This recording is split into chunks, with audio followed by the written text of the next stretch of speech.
Welcome to Sacrilegious Discourse. I'm husband. And I'm wife. Together, we're reading the Bible for the very first time. We grew up without religion and wanted to know what all the fuss was about. Well, what have we learned so far? That God is a dick, and apparently some people believe in talking donkeys? We're not trying to pass ourselves off as experts. Nope, we're just reading the Bible for the first time and giving our first take reaction. If you'd like to join us in this venture, you might consider starting at episode 1. Otherwise, jump in wherever you like. All right, let's go read the Bible. Yeah, let's get to it. Husband! Wife! We are in Psalms, so do you not remember where we are? It has been a weekend, so I don't remember where we are.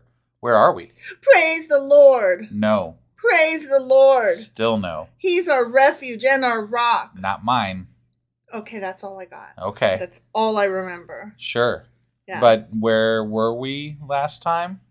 We did like 1, 10, 11, and 12, I think. Okay. We are at 113, 114, and 115 today. Okay. Well, you ready to get into this? I am. Let's do it. Okie dokie.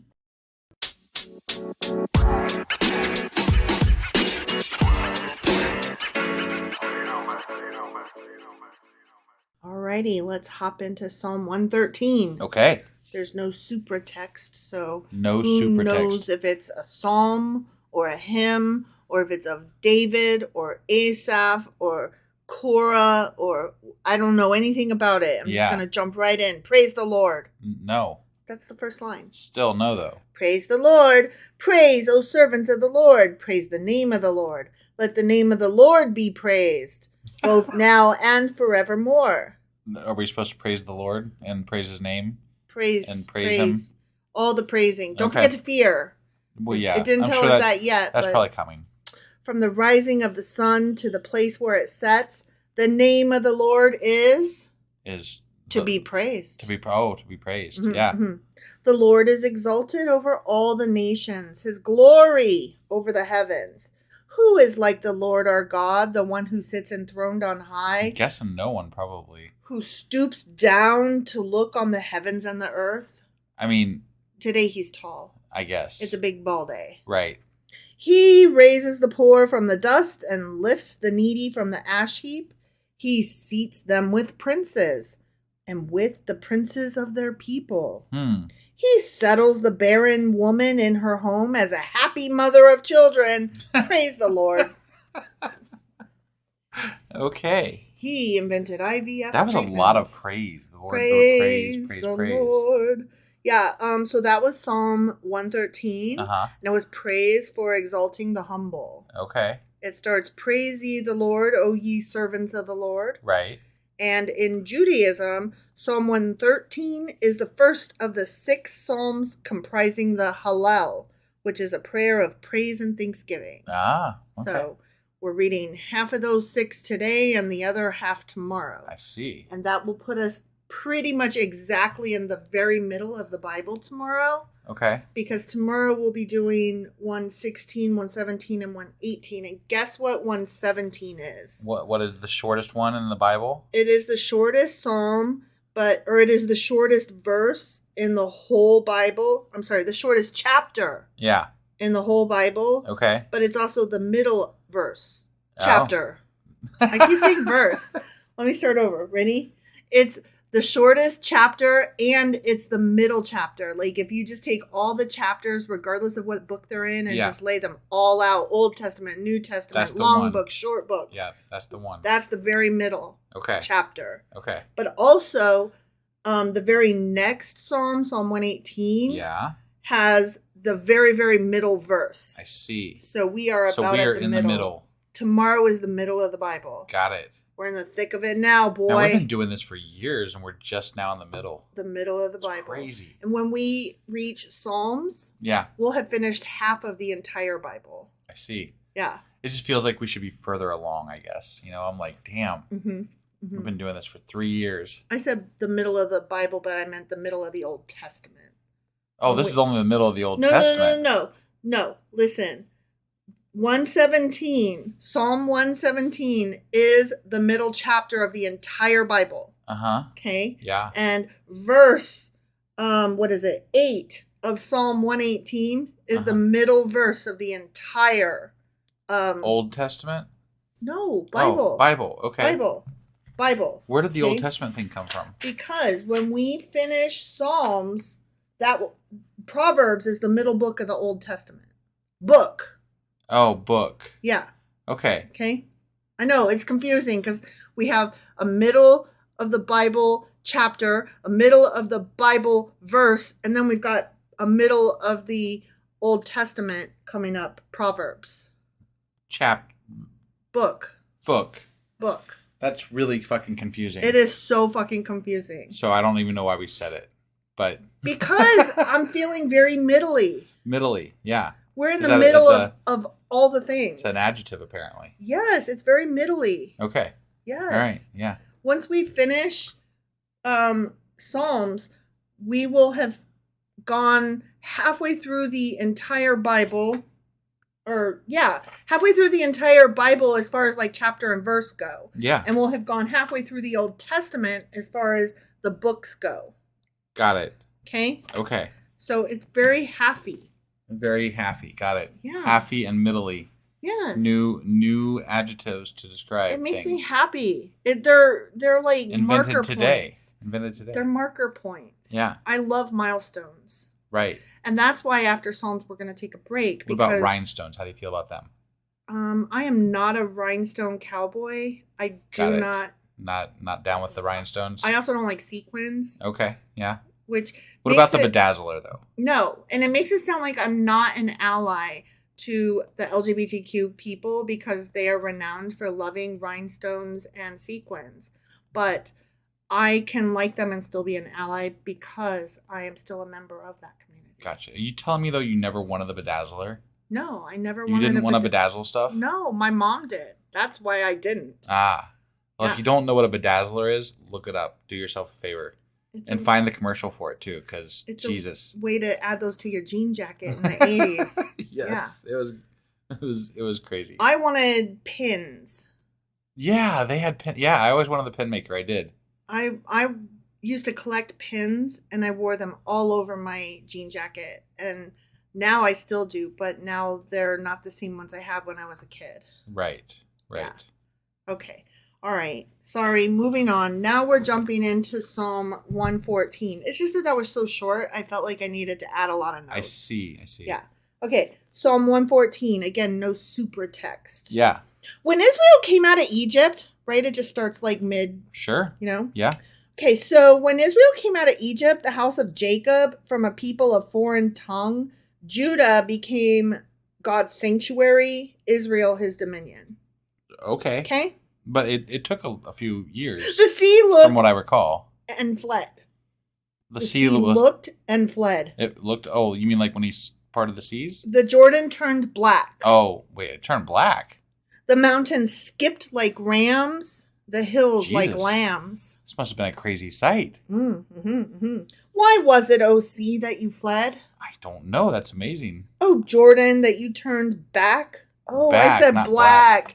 I said black, but I meant back. And then I just spit on you sure too. Did. Yeah. Sorry about that. It's all right. Okay, so yeah, the Jordan didn't turn black. It turned back. Mm-hmm. My bad. Okay. Sorry. So why is it, O sea, that you fled? O Jordan, that you turned back? You mountains that you skipped like rams? You hills like lambs? I'm curious myself, honestly. Yeah. Why did you do those Moreover, things? how did you do those things? Why were you frolicking, you inanimate object thingies? Yeah, and did you settle back in the exact same place you were before, or did you move?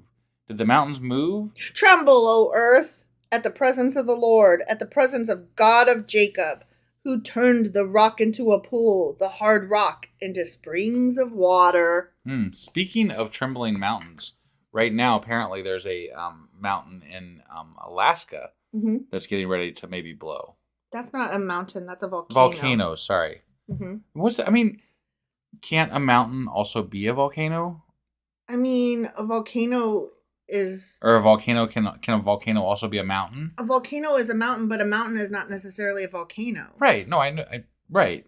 Yeah, I get that. Okay, but when I call it a mountain, it's still a mountain, right? But it's a volcano. But it's also a mountain. But that's like calling something a square when, yes, it's a square, but it's a rectangle. Like, be specific.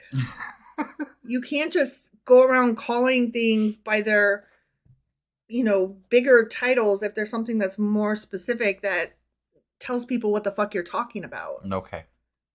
I'll do better. It's like if you call, like, nice tent. Okay, yeah, I guess it's a tent, but what you mean is umbrella.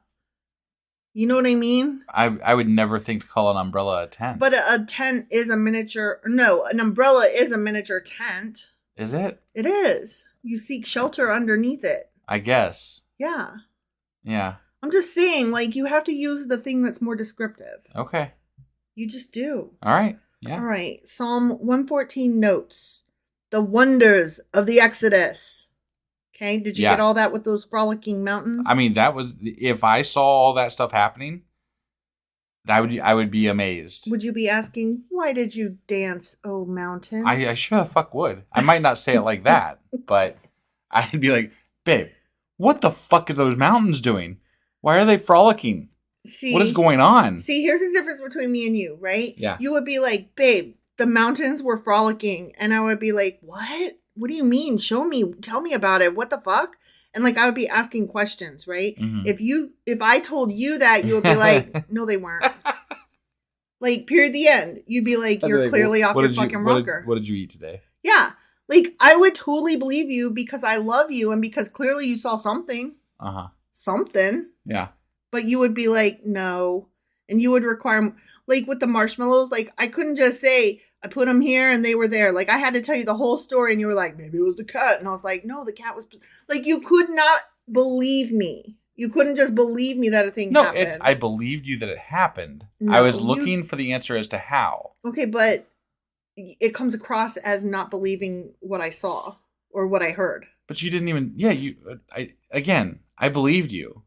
I just was looking for the how of the situation. Okay, but if I said I saw the mountains frolicking or dancing or whatever the fuck. Right. I'd start immediately looking for earthquakes that happen in the area and I would try to figure out what the fuck was going on. You wouldn't be like, what do you, like, literally doing the Macarena? Like, what do you mean? Right. Like, you wouldn't go that direction. No. Whereas I would be like, okay, you use the word dancing. That's very specific. And you like to be loosey-goosey with your language. So do you really mean dancing? I feel like frolicking? If the mountains were frolicking and I came home to tell you about it, I would be pretty frantic about it. You don't think I would be frantic? I don't know.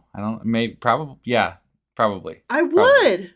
I'm just saying the difference between me and you is that you would automatically poo-poo and discount my enthusiasm or my whatever you call it. And you would be looking for... I jumped straight into solving the issue.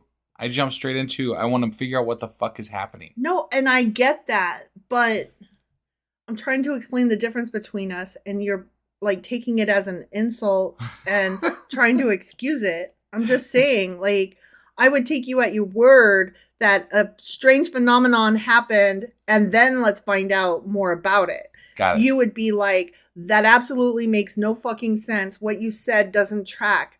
I'm leaving your side to go look it up myself. Instead of like, whoa, that sounds weird. Tell me about it, babe. But I trust your experience enough to start looking into the research for how it happened or why it happened or what it was. I'm trying to tell the difference between us. Okay. Okay. All right. That I get the difference. I am trusting and you are not. You are not. I trust you. As a human being who is my partner. If I told you I saw a ghost, you would be like, no, you didn't. Probably. That's what I'm saying. I would never tell you, no, you didn't. I would say, where did you see the ghost? What did it look like? What was happening at the time? Right. Like, I would be like, show me. And you would be like, no, you didn't. And you probably wouldn't even ask any questions because you would just dismiss me. No, I would ask questions for sure. But you would take it upon yourself, though. You would not be like, let's together solve this. I would be annoyed initially because I'd have to do a lot of research. That's what I'm saying. And that's what I'm talking about right there. All right. This one starts when Israel went out of Egypt. Okay. Remember that time when it did that? Yep. It just starts, when this happened. And well, it's yeah, like, I mean, whoa. they're just referring to things we've already read. So that's, Yeah, I know. It's just that the other ones, like, they start with other things, other stuff. Praise the Lord. This happened, that happened. This one goes, when Israel went out of Egypt. Yes. And it's like, whoa. Right. It, like, starts mid-story kind of thing. Like, you're already with me. Right. So, since the 6th century, this psalm has been used as a reading at Christian burial services and also a ministry to those who are dying. Please don't read this if I'm dying. Oh, I won't. Okay. Not a chance. It's also been read at Easter Day services, as Israel's deliverance from slavery is seen as a metaphor for deliverance from sin. I see. Mm-hmm. Okay. All right. John Milton wrote a paraphrase on Psalm 114 among his many poems of 1645. Okay. Yep. And then part of the psalm is quoted at the beginning of Dante's Purgatorio. I see. So, I mean, yeah. that figures. You know, they wrote lots of religious, metaphorical stuff. So, that just goes to figure. Yeah. All right. Psalm 115. Are you ready for this? I am ready. Not to us, O Lord, not to us. Not. But to your name be the glory. Okay. Because of your love and faithfulness. Why do the nations say, where is their God? God is in heaven. He does whatever pleases him. But their idols are silver and gold, made by the hands of men. They have mouths, but cannot speak. Eyes, but they cannot see. They have ears, but guess what? They cannot hear. Cannot hear, that's right. Noses, but they cannot... Smell. That's right. They have hands, but they cannot... Touch? Feel. So close, yeah. So close. They have feet, but they cannot... Walk. There you go. Nor can they utter a sound with their throats. Those who make them will be like them, and so will all who trust in them. You know, I have to interrupt here a little bit because technically I don't think many people actually see or hear from God directly. No, I don't So either. it's no better than an idol, really. Yeah. So I don't know. Agree. Yeah. O house of Israel, trust in the Lord. He is their help and shield. O house of Aaron, trust in the Lord. He is their help and shield. You who fear him, trust in the Lord. He is their help and shield. Yes, that. Shield. Right, shield. Shield. Third time. Okay. The Lord remembers us and will bless us. He will bless the house of Israel. He will bless the house of Aaron. He will bless those who fear the Lord, small and great alike. Okay. Okay? Yeah. May the Lord make you increase, both you and your children. May you be blessed by the Lord, the maker of heaven and earth. The highest heavens belong to the Lord, but the earth he has given to man. It is not the dead who praise the Lord. No, certainly not. Yeah. Those who go down to silence. It is we who extol the Lord, both now and forevermore. Praise the Lord. Okay. Okay? Okay. Psalm 115. This one is God and the idols. Okay. Yep. It starts, not unto us, O Lord, not unto us, but unto thy name give glory. Yeah. Now, I don't want glory. Yeah. Don't give me the glory. Nope. If I study all night and make an A on the test, don't give me the glory. Yeah, just God did it. Right, yeah. God stayed up all night studying. I didn't do a damn thing. In some versions of the Bible, this psalm forms the second part of the previous psalm. Okay, so sometimes they go together. Got it. Some scholars claim it was probably composed for use in the Second Temple services after the return from Babylon, perhaps when the first flush of enthusiasm had died away and the little community in Jerusalem realized how weak it was in the eyes of its neighbors. They were like, don't forget to be afraid and praise. Right. Don't forget. Yeah. The beginning of this one is sometimes used for inscriptions on buildings. And just to remind you, it's not unto us, O Lord, not unto us. Got it. Unto thy name give glory. Got it. Okay? Yeah. They put that on buildings. Sure. This psalm was behind the motivation to create Earth Day, an annual event on April 22nd to demonstrate support for environmental protection. I like that. It was proposed as a day to preserve the earth, to honor the concept of peace, and to share resources. Well, that's good. It was originally to be observed on the first day of spring. Isn't that interesting? It is. The first verse in Latin, which again is not unto us, O Lord, not unto us. Right. In Latin, that is non nobis domine. It became the motto of the Knights Templar. Oh. And excuse you, but I wrote Knights Templar in my little list of, okay, there's some rabbit hole I need to go down. Okay. Yeah, that's like the beginning of some conspiracy theory stuff and things. So that's fun. That's some fun stuff. Yeah, I just took a few notes of what the fuck is that again now? Right. Just a little bit, okay? Sure. Not even 101. This is like not even intro. Right. Okay. Right. The poor fellow soldiers of Christ and of the Temple of Solomon, also known as the Order of Solomon's Temple, or the Knights Templar, or simply the Templars, was a military order of the Catholic faith and one of the wealthiest and most popular military orders in Western Christianity. They were founded circa 1119, headquartered on the Temple Mount in Jerusalem, and existed for nearly 2 centuries during the Middle Ages. Okay. Yeah. And that's what they were, and that's what they did. The end. Religious military. Mm-hmm. Interesting. Yeah, you got to kill those people. If they're not going to fear your God, they're going to eat your blade. Right, right. You're going to fear something. Yeah. Yeah. They'll probably kill them with their right hand. Not the left. Yeah. Yeah. All right. So that was Psalms for today. Yeah. And that was Psalms chapters 113, 114, and 115. And actually tomorrow we will be finishing up the last 3 of this 6, I guess. Mm-hmm, and that will be 116, 117, and 118. And we'll be halfway through the Bible at that point. We'll be halfway through the Bible as far as chapter and verse goes. Yeah. That is correct. All right. We'll see you guys tomorrow. Yep. Bye.